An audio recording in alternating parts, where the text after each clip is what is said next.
ridiculous, and I just couldn't be happier about that. Liz, please, let's get to our guest.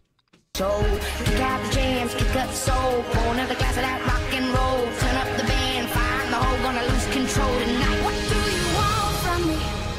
I'm not America's sweetheart. That's good. Annie Fry's with us right now, and Annie? Back up, you creep. Get away from me. How are you? I'm fine. Good. Yeah. Sorry, I just had to get that off my chest there so people understood what Sarah was talking about. She's great.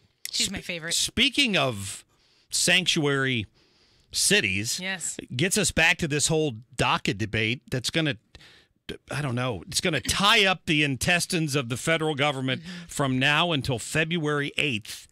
And we're going to come right back down to the precipice of another government shutdown. Yeah, that's the way it's going to continue to be. And, Chuck Schumer has the opportunity to take border wall funding off the table. He can do that. He can say that. The longer he does that, the more we get to see where the Democrat priorities lie, and that isn't with the American people. And you know what? You can secure a country, and you can keep the American people safe, and you can address the DACA crisis all at the same time. It shouldn't have to be guaranteeing a visible Trump loss. That seems to be the point. Which is, Chuck Schumer doesn't care about the DACA people. He loves the DACA people because he is that last card that he has to play against this highly Republican-controlled outfit. And we have 51 senators, so that is the one he gets to play, and he will play it. And I think the people are starting to see how politically motivated this is, and not actual genuine compassion. Do you and I talked a little bit about this yesterday. As a millennial and as a woman, do you have a different point of view on how these DACA kids who are all painted as pretty little toddlers in Pampers, but they're actually 35, 36 years old, some of them gang members. They're not all cream of the crop, but do you have a different perspective on how this group should be treated? The parameters to be included in DACA paint a pretty solid citizen of humanity. That's not a citizen of the country. We get to redefine what this is with a deal. You could change the parameters of who gets what and how with a new deal. This idea of what President Obama did with this executive order was create something, which, used to be left to the legislature. Right. And Obama just said, they're not getting done what I want, so I'm just going to extend my efforts past, what the Constitution originally wants. But the Democrats had control of everything, and they had the opportunity to write their own plan and try to get it through. But I don't think that they did it then, because I don't think they could have gotten it through with Democrats. And why they never did. Why act on it when Democrats can't even get it through? So they just chose not to act on it. And now it's this poker chip for Chuck Schumer and the Democrats that are in the minority.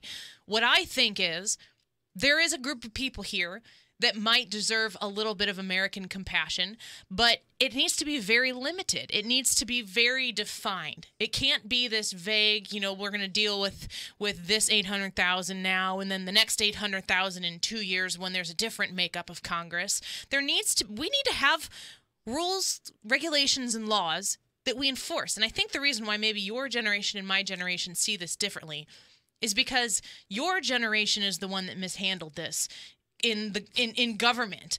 That your generation is the one that had the rules, had the laws, and didn't enforce them. And the Democrats of that generation used that as a carrot to entice potential voters across the border. And that disgusts you, as it should. It does. And I respect that. But what I look at when I'm looking at it as a millennial, these people are my age, and I'm 33. I have 3 kids. I've got a job. Been married for 10 years. So it's not like I'm in diapers, like you said. I'm not a helpless child that can't support myself. I have to support myself.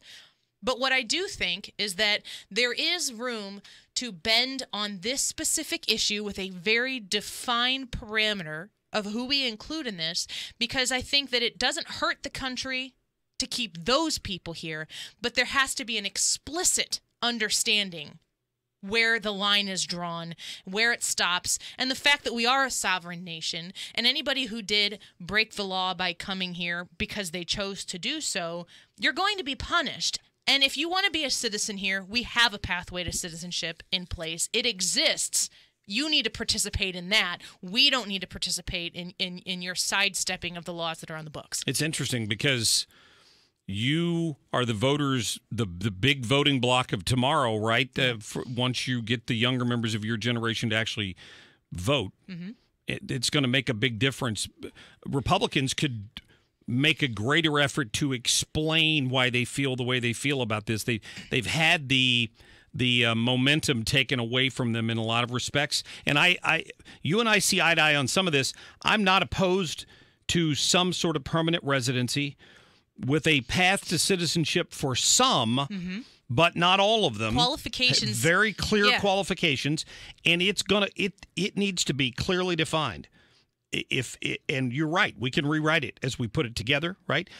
But it can't be expanded to include the 3 million dreamers that are apparently in this country, as opposed to the 800,000 as defined by DACA. Yeah, the immigration situation is very similar to the abortion discussion that we have in this country. The Democrats like to play on feelings. The Republicans like to play on facts. But guess what? When you're talking to the people and you only get to have, maybe 60 seconds of their attention, the feelings is what cuts through. So you have the Republicans talking facts. You have the Democrats talking feelings.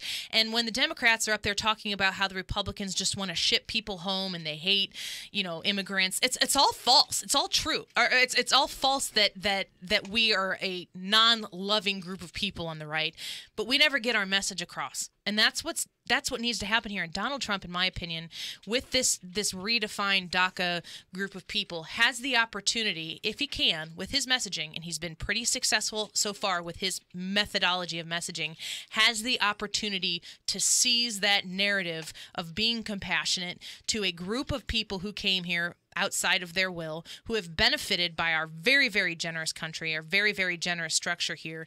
He has the opportunity to repackage that, and I think that that's something he shouldn't miss out on. I would agree. And by the way, I think you need to change the theme song of your show to this song that I introduced you to, okay?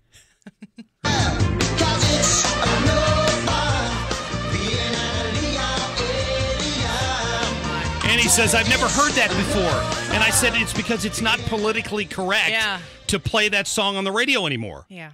You got to see the MTV. You got to see the MTV version of Genesis. It's no fun being an illegal alien. I will go look at that right now. It's good stuff. It is. It is. Hey, tune into the Annie Fry Show every Saturday, 5 to 7 here on FM News Talk 97.1. Thank you. Great job. I appreciate that. All right, quick break, and we've got Texas Congressman Louis Gohmert. Not only has he always been a leader on the immigration issue because his state is one of those border states that feels the impact, boy, is he out front on these FBI texting controversy as well. We're going to get him on the radio right after the top of the hour. Stick around. This hour of the Mark Cox Show brought to you by Thomas Helbig, the official St. Louis financial advisor of the Mark Cox Show. Earnings vary based on your effort. Do you want to learn how to make money flipping houses right here in St. Louis? If so, we have an amazing opportunity for you. We're looking for a small group of motivated individuals to join our real estate investing team. You'll learn our simple 3-step system for flipping homes right here in the local area. This is Than Merrill, star of A&E's hit TV show Flip This House. My team and I are looking for a handful of people in the St. Louis area who want to learn how to make money flipping houses in your spare time using other people's money. St. Louis is a perfect market for my system, and this week I'm holding a free 2-hour educational workshop where you will learn how to make money flipping homes